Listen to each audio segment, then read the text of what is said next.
Warga dan petugas Satuan Polisi Pamung Praja Kabupaten Bekasi terlibat aksi saling dorong saat petugas mengawal alat berat yang akan digunakan untuk melakukan eksekusi bangunan liar di Jalan Raya Pulo Timaha, Babelan Kota, Kecamatan Babelan, Kabupaten Bekasi, Jawa Barat. Petugas yang tersulut emosi nyaris terlibat baku hantam dengan warga yang melakukan pengadangan. Petugas sempat terlibat kejar-kejaran hingga akhirnya warga berhasil diamankan. Ketegangan mereda setelah petugas melepaskan warga tersebut. Aksi protes warga dilakukan lantaran pemerintah Kabupaten Bekasi tidak memberikan uang kompensasi terhadap pemilik bangunan. Warga mengaku telah mengeluarkan uang hingga ratusan juta rupiah demi memiliki bangunan yang berdiri di tanah Perum Jasa Tirta yang dibelinya dari oknum perangkat desa. Makanya saya diajak kemari ya, saya nggak berpikir jauh ke situ dulu masalah surat ya. Yang penting saya ada tempat ya, kayak gini aja nih, saya diusir tanpa ada apa-apa, saya kemana gitu.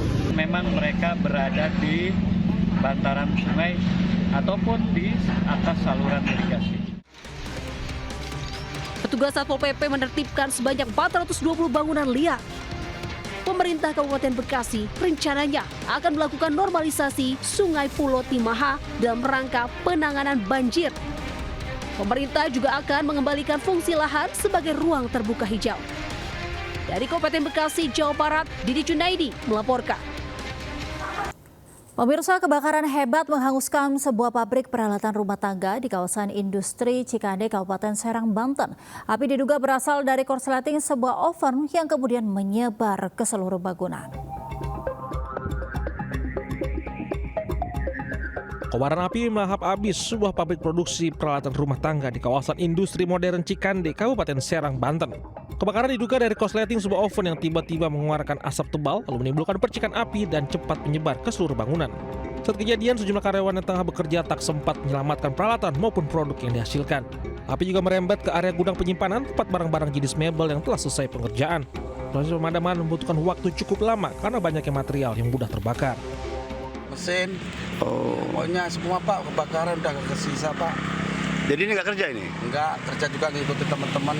Ada yang ngepel, ada yang nyuci piring, ada di situ. Jadi nggak kerja ya? Enggak. Beruntung tak ada korban jiwa maupun luka-luka. Pihak kepolisian telah memasang garis polisi dan masih melakukan penyelidikan untuk mengungkap penyebab pasti terjadinya kebakaran. Dari Serang, Banten, Mahesa Apriandi, iNews melaporkan. Pemirsa, sebuah truk berbuatan jagung mengalami kebakaran di ruas jalan tol Tangerang Merak. Beruntung dalam musibah tersebut tidak ada korban jiwa.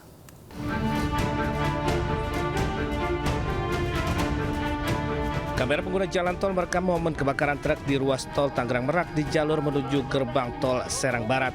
Kepulan asap terlihat menyelimuti kendaraan truk di bagian depan sehingga membuat pengendara yang berada di depannya berjalan pelan. Truk tronton bermuatan jagung melaju dari arah kota Cilegon menuju Tangerang tiba-tiba terbakar pada bagian depan. Diduga kebakaran dipicu dari konsleting listrik yang berada pada salah satu kabel di bagian mesin. Tanya infonya itu ada api itu mulai dari depan ya, bagian depan ada konslet gitu katanya, informasinya gitu Pak. Itu kebakaran hangus semua badan apa gimana? Itu kita cek itu tadi lihat yang hangus itu bagian depan ya, bagian depan di supir di depan mesin ya. Petugas yang mendapat laporan langsung melakukan pemadaman. Tidak ada korban jiwa maupun luka dalam peristiwa ini. Dari Serang, Banten, Mahesa Apriandi, iNews melaporkan. Pemirsa, diduga mengalami remblong, truk tronton bermuatan semen menabrak sejumlah kendaraan hingga rumah warga di ruas Jalan Raya Desa Kayubihi, Kabupaten Bangli, Bali. Akibatnya 4 korban meninggal dunia, termasuk sopir truk tronton yang belum diketahui identitasnya.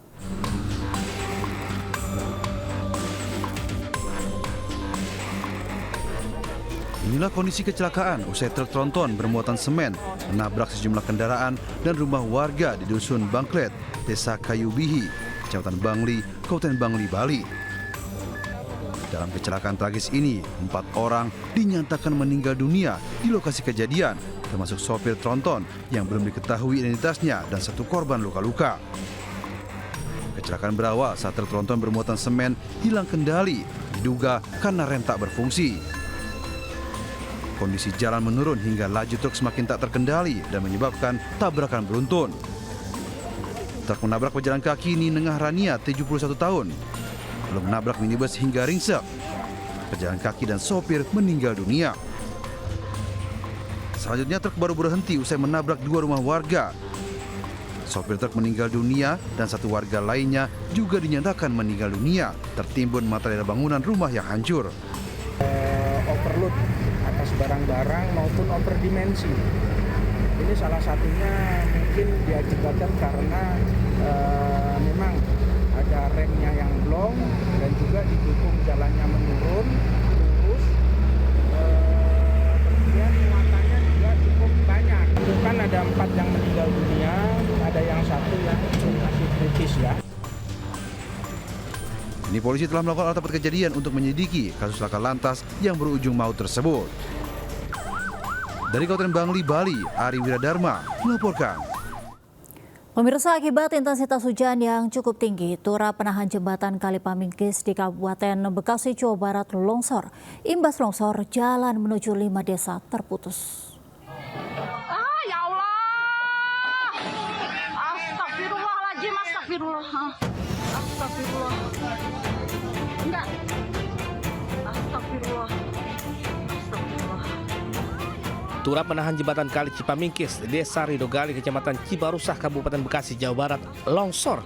Akibat peristiwa ini sejumlah warga kecewa karena jembatan Cipamingkis merupakan akses jalan penghubung dari 3 desa, yaitu Desa Sirna Jati, Desa Ridomanah, dan Desa Ridogali, Kecamatan Cibarusah.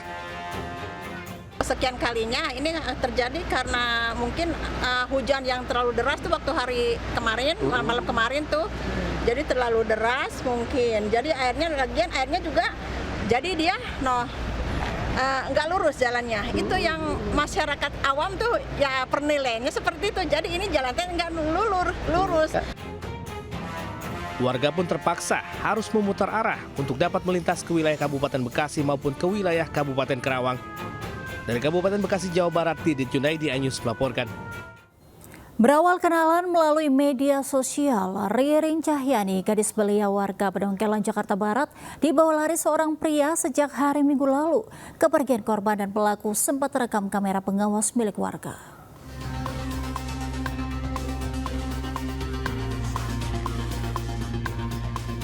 Inilah potongan rekaman video warga saat Ririn Cahyani pergi dengan seorang pria yang mengaku bernama Muhammad Furqon Alvino alias Furqon alias Alvin. Sebelum hilang, pelaku diketahui sempat bertamu ke rumah korban. Usai berbincang sebentar, pelaku kemudian izin mengajak korban untuk jajan dan meninggalkan tas berisi baju, sepatu, sandal, dan botol minum di rumah korban agar keluarga percaya. Namun hingga Minggu malam, Ririn tak menunjukkan batang hidungnya. Orang tua Ririn panik dan mencari keberadaan sang anak, gadis belia 18 tahun. Warga sempat menghubungi nomor teleponnya namun sudah tidak aktif. Warga menduga sang anak dibawa kabur pelaku yang baru dikenalnya melalui media sosial. Terus kan tanya, kata saya serius apa enggak, kalau serius ya nggak apa-apa, cuma jangan lama-lama, saya gitu kan. Kata dia, iya Bu serius, cuma belum ada dana untuk nikah gitu ya, baru ada sedikit. Kini keluarga korban telah memberikan laporan ke Polres Metro Jakarta Barat dan berharap Ririn dapat kembali dalam keadaan sehat. Dari Jakarta, Mitol Gani melaporkan.